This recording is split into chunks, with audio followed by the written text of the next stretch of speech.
Salve, salve rapaziada, professor Basílio, canal Historiano, eu tô aqui numa aula importantíssima, uma aula sobre a Baixa Idade Média, um período sempre muito cobrado nos vestibulares. Primeira coisa importante, quando falamos de Baixa Idade Média, estamos falando de um determinado espaço geográfico, a cristandade ocidental, o que hoje a gente entende como Europa Ocidental, mas que naquele momento não tinha a Península Ibérica. Portugal e Espanha, que ainda nem se formaram, estavam sob o domínio muçulmano. Além disso, um período que vai de mais ou menos o século X até o século XV. Por que Baixa Idade Média? Porque aquelas grandes características da Alta Idade Média, uma economia rural tendendo à autossuficiência, uma sociedade ruralizada e uma política fragmentada, pouco a pouco isso começa a entrar em crise. E a Baixa Idade Média, por mais que o nome nos surpreenda, marca inicialmente um período de crescimento. A cristandade volta a crescer. Esse crescimento tem algumas razões. Primeira coisa, uma relativa paz. As invasões de vikings, húngaros, muçulmanos chegam ao fim. Além disso, estes servos que trabalhavam na terra começam a experimentar algumas inovações. Usar o arado de ferro, fazer uma rotação entre as produções de modo a deixar o solo descansar e aumentar a produtividade. O cenário é esse. Temos mais produção de alimentos e com mais comida, servos e a população como um todo melhor alimentada, a população também começa a crescer. Temos então um crescimento da população e um crescimento da produção. Isso é muito importante para nós. Por quê? Porque se temos uma produção maior em cada feudo, uma produção maior do que o necessário para a nossa subsistência, podemos nos dar o luxo de trocar. Num cenário de relativa paz e prosperidade econômica, nós vamos ter o renascimento do comércio. Ou seja, as práticas comerciais voltam com mais força e vigor e este excedente produtivo começa a ser comercializado. Mas, além disso, temos um crescimento da produção e da população. Chega um momento em que o feudo começa a ter mais servos do que terras para serem cultivadas. Busca-se ampliar o número de terras aráveis, mas mesmo assim sobra a população. E o que é que o senhor feudal faz? Ele, que tinha a obrigação de proteger e conceder um pedaço de terra, o senhor feudal começa a liberar alguns servos, um número restrito, mas começa a liberar alguns servos que vão se aproximando de atividades econômicas, como por exemplo o comércio.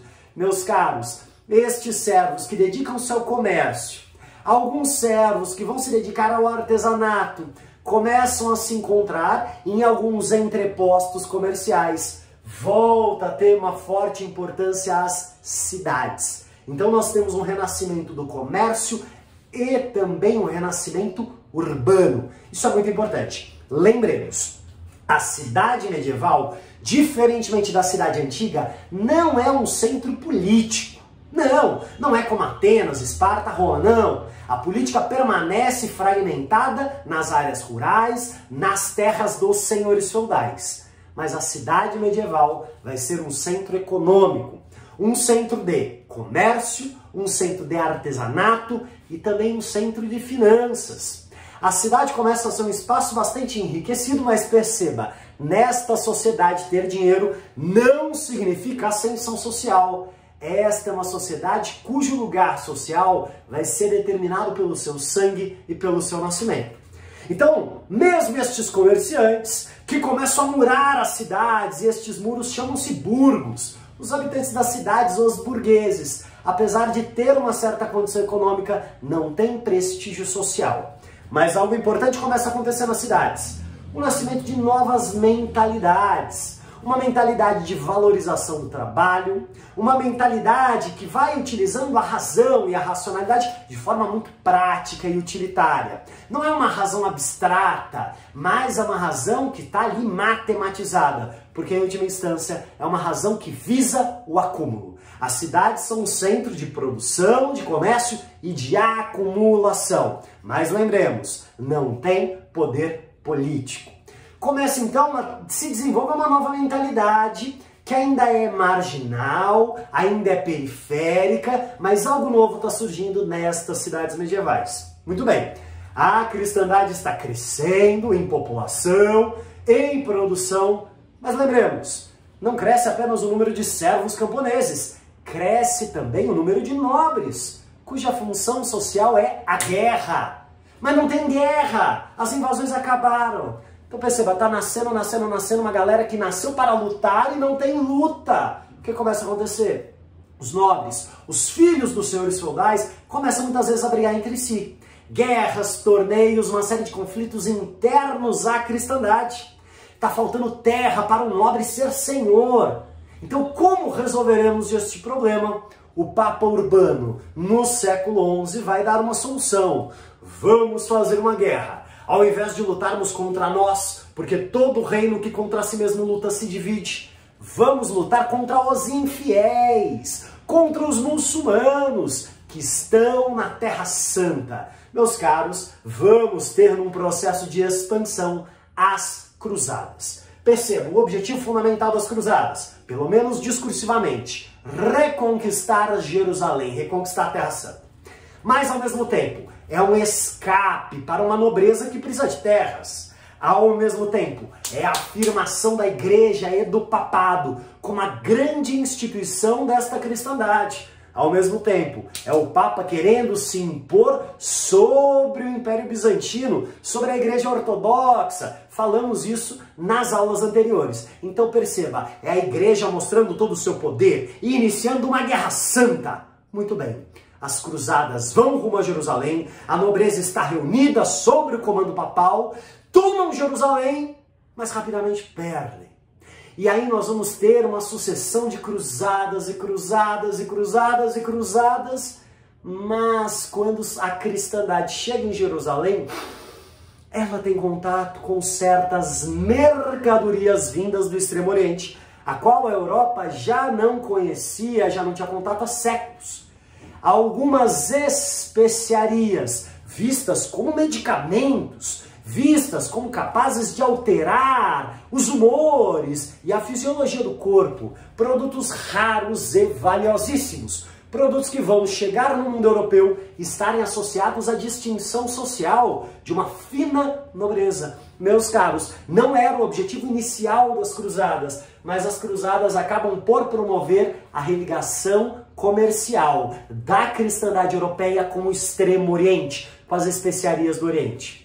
Então perceba, esta cristandade já está experimentando feiras, igual feira de domingo, caldo de cana, comercializar excedente de produção. Só que agora estas feiras vão ser enriquecidas com uma mercadoria valiosíssima, chamada especiarias. Seda, porcelana, pimenta, uma série de produtos valiosos vindos do Extremo Oriente. Então estas cidades, que já são espaço de acumulação, ganham agora um produto de altíssimo valor agregado.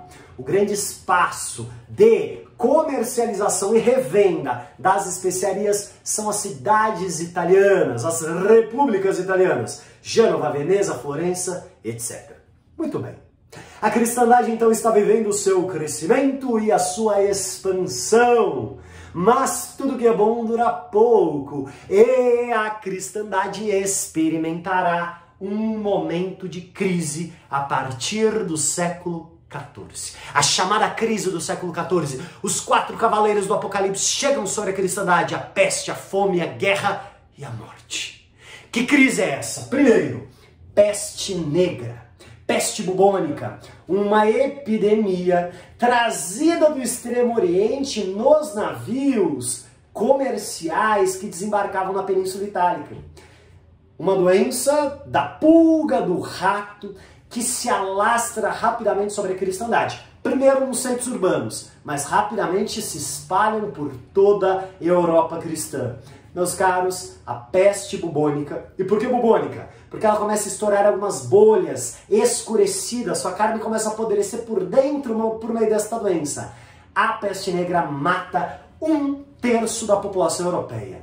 Então 30% da população europeia morre. Isso gera uma grande crise demográfica, falta gente, falta braços para se trabalhar. Meus caros, a peste negra vai redundar num processo de fome. Além disso, os campos que tinham produzido muitos séculos antes já estavam esgotados. Então temos peste que mata, temos fome. E perceba, todos estes fenômenos são explicados, de acordo com o pensamento medieval, por meio do religioso. é uma punição de Deus, Deus está punindo a cobiça dos comerciantes, só que rapidamente morrem não apenas camponeses e comerciantes, mas morrem também sacerdotes da igreja, morrem nobres, enfim, gera-se uma crise profunda na cristandade. E se não bastasse isso, teremos um cenário de guerras. Que guerras são esses? Camponeses que se revoltam. Por quê? Os senhores feudais que estavam ali bem acostumados a consumir ricas mercadorias, viver uma vida de luxo, do dia para a noite eles tiveram seus rendimentos diminuídos. O que eles fizeram? Falaram para os servos que sobreviveram: pessoal, morreu metade de vocês, então agora vocês que sobrevivem então vão ter que trabalhar o dobro. Existe um reforço da servidão. E o que vai estourar em toda a cristandade? Estourarão revoltas populares, seja de camponeses, seja de trabalhadores urbanos. E se não bastasse isso, teremos uma guerra entre duas monarquias cristãs, a Inglaterra e a França. Qual o objetivo? Qual a disputa? Estes reis estão disputando um controle sobre ricas cidades comerciais no norte da Europa, na região de Flandres, atual Holanda. Percebo, estes reis de olho num centro comercial, porque ali tem dinheiro importante para o seu poder. Muito bem, a cristandade está numa crise, o papado não oferece mais resposta, o papado falou é punição de Deus, mas a própria igreja está sendo punida por Deus. A crise da Idade Média vai nos abrir a porta para a modernidade. Vejamos, meus caros, quais as respostas para essa crise?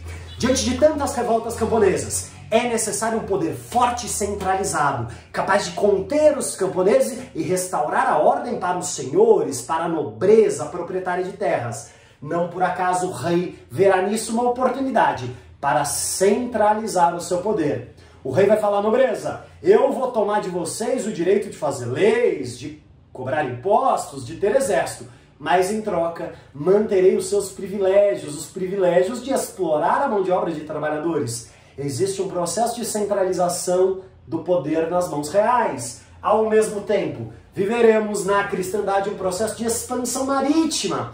E por que a expansão marítima? Precisamos buscar metais preciosos para dinamizar este comércio. Precisamos explorar populações não europeias, porque a Europa está vivendo uma crise demográfica por causa da peste. Precisamos de novas fontes de riqueza para manter o processo de acumulação. E olha aqui um aspecto interessante. Nessas cruzadas, não apenas a Terra Santa será objeto de desejo, mas teremos cruzadas dentro da Europa. Na região da Península Ibérica, teremos a formação de reinos como Portugal e como Espanha, neste movimento de expansão dos muçulmanos. E será Portugal e futuramente Espanha que vão iniciar esta expansão marítima, uma busca por ouro, uma busca por novas rotas comerciais, uma busca por especiarias. Muito bem, coisas importantíssimas estão acontecendo. E também, meus caros, existe uma crise profunda nesta Baixa Idade Média, especialmente nos seus momentos de crise, porque ninguém tem respostas. Respostas para esse mundo caótico em crise. Crise é o momento em que as respostas que antes respondiam já não respondem. Neste momento, haverá um anseio por novas respostas. E é neste anseio de novas respostas que teremos o renascimento, uma nova visão sobre o homem, uma nova visão sobre Deus, uma nova tentativa de explicar a experiência humana através da racionalidade, tomando como inspiração a antiguidade clássica. E por fim, haverá o anseio por uma nova religiosidade, por uma nova igreja, que não seja punida por Deus, como foi na Peste Negra. Não por acaso teremos em breve a Reforma Protestante. Perceba, absolutismo, expansão marítima, renascimento e reforma são a base da modernidade. É na crise da Idade Média que nós temos aí o lampejo do que será a modernidade no século XV, XVI, XVII e XVIII. Professor Basílio, canal Historiano, nossa aula sobre a Baixa Idade Média. Bons estudos e um forte abraço.